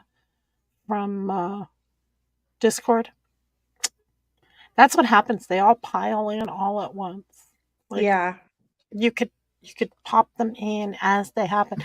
There have been times when I will get a message from Discord on my phone. I'll get a notification. Yeah. Like an hour and a half after I answered what was on Discord. Yeah, What like the I'll hell? get say I don't know, I'll get like a message on Messenger, Oh, and then I'll get gotcha. then Outlook will give me an email about it, and then so will Gmail. It's like, okay, I get it. So it's all that as well. 3 messages for one is crazy. Okay, I'm gonna hop down so you and Let's check Nan out can finish your Selena. conversation. Huh? Oh, we're Let me done. check out this Selena. Here, came right up. I'm pretty sure I'm already subbed. What the fuck? What's that? This is a craft 170 years in the making. Evenly roasted for a consistently smooth, full-bodied flavor. What It's happened something we to pride Selena ourselves on at Spooky Boo? Folgers. When was this? Yeah, I said Folgers. Ontario is investing in student success. We're hiring thousands of new educators and spending billions to upgrade and build state-of-the-art schools. Students are learning the skills they need Seriously, now Mom, for the man. jobs of the future. Some viewers may find the following video disturbing. Viewer discretion is advised. Selena Myers, also known as Selena Spooky Boo on social media, was best known for her sleepwalking videos. Yeah, this is her. I'm pretty sure I had diarrhea. Until one night where she walked away and never came back. Some believe they can still see, hear, and smell her to this day. Others believe that she still haunts the Woody of the States. Hi, everybody. It's October 1st here. Now, we're going to need Adam. She did this 5 hours ago. So, Adam! I have a dream.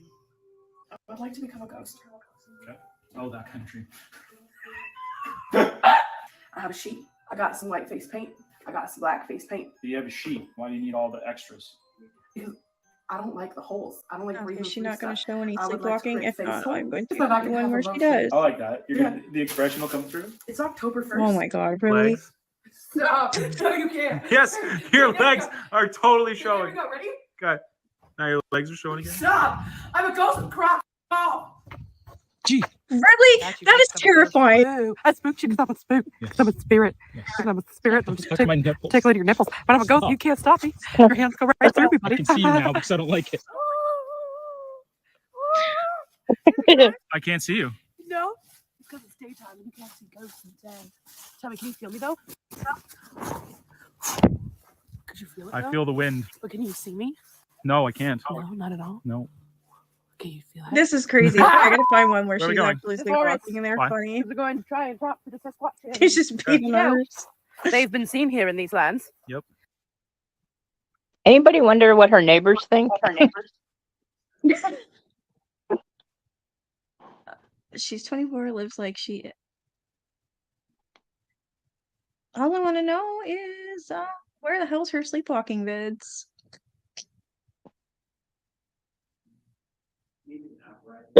Put her name in and then put sleepwalking. Oh wait, my most famous TikToks. There we go. Hi, it's me. Are you ready for more of me? I hope that you are. But sometimes it still absolutely blows my mind that you guys find me entertaining and that you hang out with me because the truth is, you're the first. I went to like 3 different high schools. I didn't just like quite fit anywhere. And I was a weird kid. Yep, that's for sure. But I'm going to tell you something pretty interesting. Everyone that I have met that works the same job as me, social media, we all some trauma babies. We were all kind of the rejects, the bullied, the weirdos. So if you're ever wondering if that, those bullies are going to peak in high school, that probably is their moment. Because I'm going to be honest, I still don't think I've fully peaked. I went into my folder and Taylor made a react video of my best TikTok. So these are probably going to be by his choice. Laughing. I'm dying. Cooking with semen. Ew! It's blank inside. So there was this couple, and I'm like in it, and finally she looks, and she starts laughing. I can't. The whole set, I'm sitting there, and I can feel my heartbeat in my asshole. Ow! Fatality! Now, I haven't looked at the comments. That's one rule. It's pretty rare that I look at my comments. I look at the top ones usually, but I don't go deep. So let's read these. I'm upset you didn't go up and offer fresh baked cookies. Man, if I had the balls. Awesome. I would have sat down beside you and said, I want to play her did you whole try the video. I recipe just on missed page the 45? fucking one. It's to die for. I would have loved and welcomed that. I'd loudly say, why are all these recipes so salty? You guys have some juicy balls, and I'm here for it. This one is so well on Instagram. Bitch, if you do not stop, I am going to. So that was just. She's. Where are your sleepwalking videos, woman?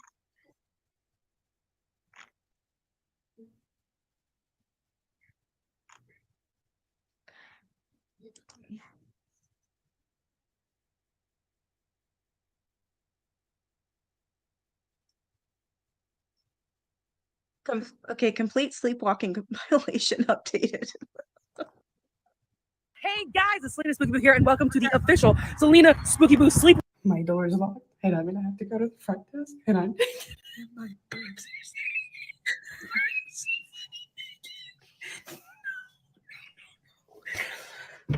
Please open, please open, please open, please. Oh, there's no one close now. I have no fucking clue what you're saying. I'm just chilling in the hallway.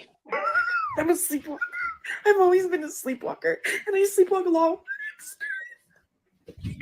So we have security cameras outside, and this is how my night is going.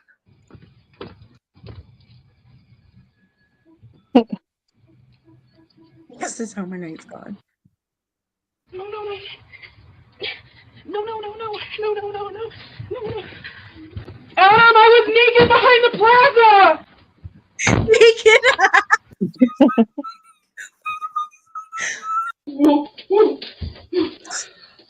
That's fucking funny. Nice try. Drink. She's mouthy too when she's sleepwalking. Fuck it. No. Welcome to the Chronicles of My Sleepwalking with Me, part something. She cracks me up, man. Oh my god. Can you imagine? It's oh, doing that. Woke up.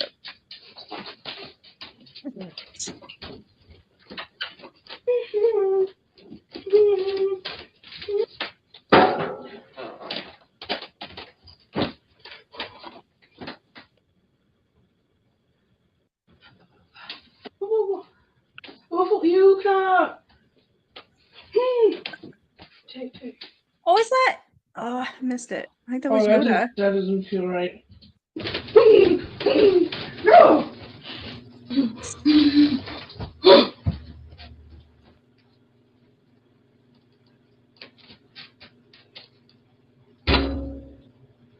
Whoa! Nice! I'm sorry. Like, who's she giving the bird to? The dog? Chalk milk? What is she wearing? She's got a wig on. Lactose intolerance drinking chocolate milk. That's good.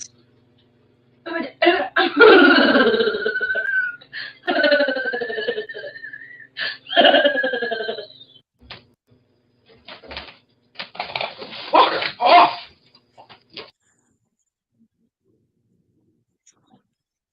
She's dressed like a little kid. She's got freaking angel wings on. Holy crap. That's not right. I don't think Listen up, sugar tits. I'm calling the shots. sugar tits. Please. But you didn't even call. Oh. And we don't know. I'm gonna have a sick. I'm laughing after this, I think. Trying. No.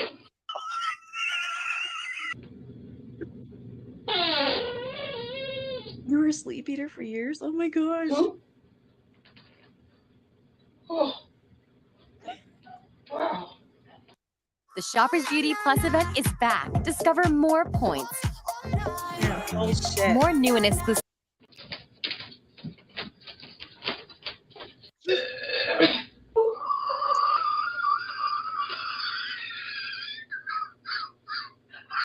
Whoa! Why so many? There's no pocket.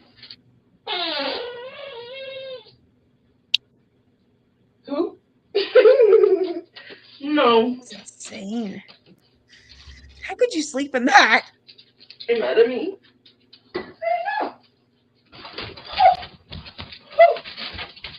Fuck off.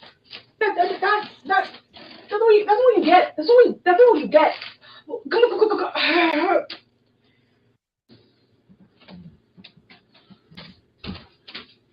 I'd like to return this sweater, please.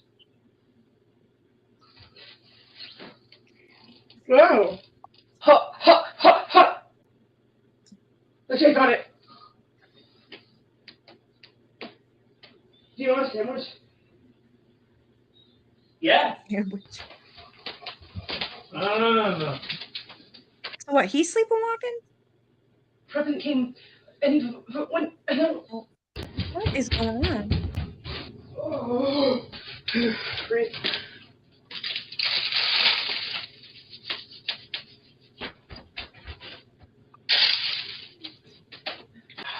So she's throwing seeds and eating up. Come here.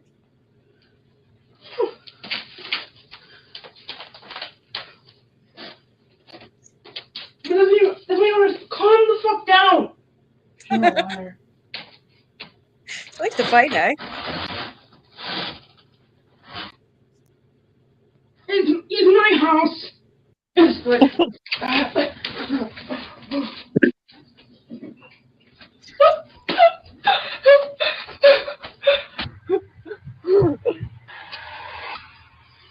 Feeds long drinks. It's like a moose knuckle. Yeah. Moose knuckle. Just want. And then we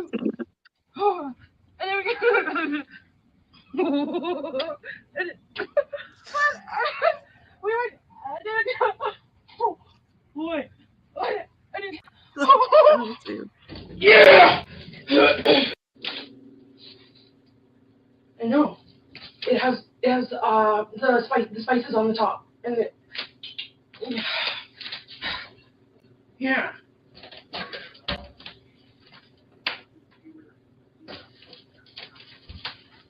You first. Oh. I don't want it.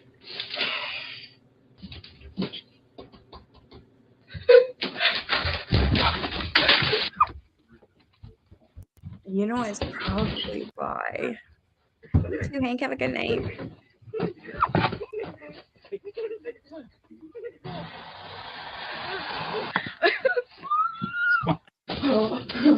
I hope my dreams.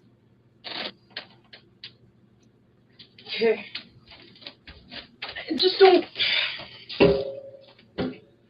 That one's red. Oh, mannequin? Don't come out.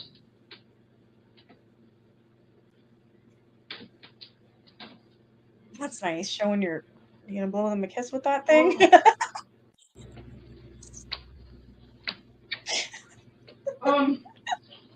Shit. You activated your cat. Oh. Yeah, it's winking at you.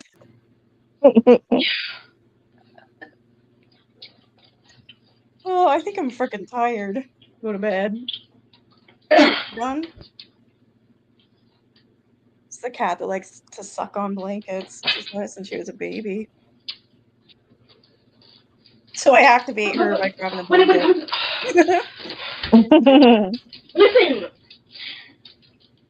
Oh. What's her name? What's your cat's name? Dilly. Aw. My son named her. How old is she? How old are you? Oh, sorry. Wait.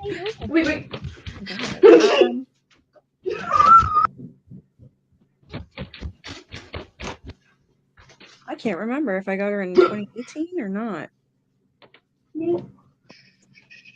I think it was. You get her as a kitten? What? Was she a kitten? Yeah, I got her. I ended up breastfeeding her. I'm pretty sure I got her when in 2018. Because she's about 5. Sounds about right. I have to check. I wrote it down somewhere. Kitty cat.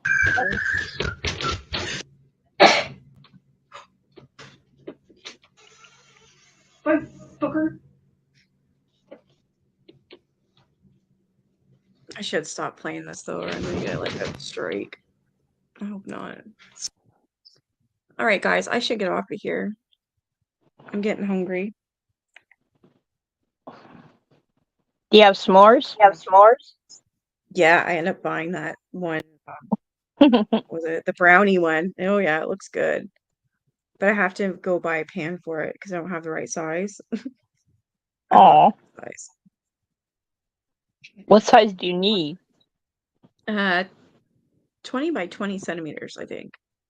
Yeah. Oh. That's what I don't know. I have all these different weird sizes. Good night, Arby. Well, text me tomorrow and we'll do this again. Yeah, I'm thinking about I'm gonna say 8, like I said, because I have to go grocery shopping. And usually my son gets home at 4, so by the time we do that and get something to eat. I swear if anyone had told me Manson night would end this way.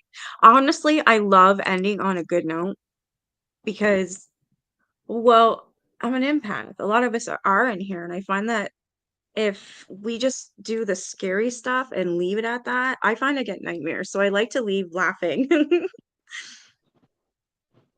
Right? I always cleanse my palate with something funny before I go to sleep. Me too. Or fall asleep to pop it. She has a really soothing voice, I gotta say that. She does. I've never fell asleep that quick in my life. It's crazy. I felt bad when I Probably fell good. asleep. I was like watching her stuff and I'm like, I fell asleep. So did I. I don't know. It's like being hypnotized or something. Come on, Well, man. thanks, guys.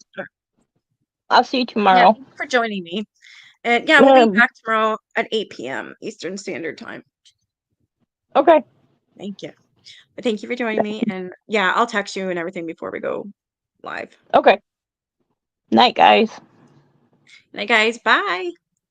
Bye. I know you told your friend you're not okay. And tell me what.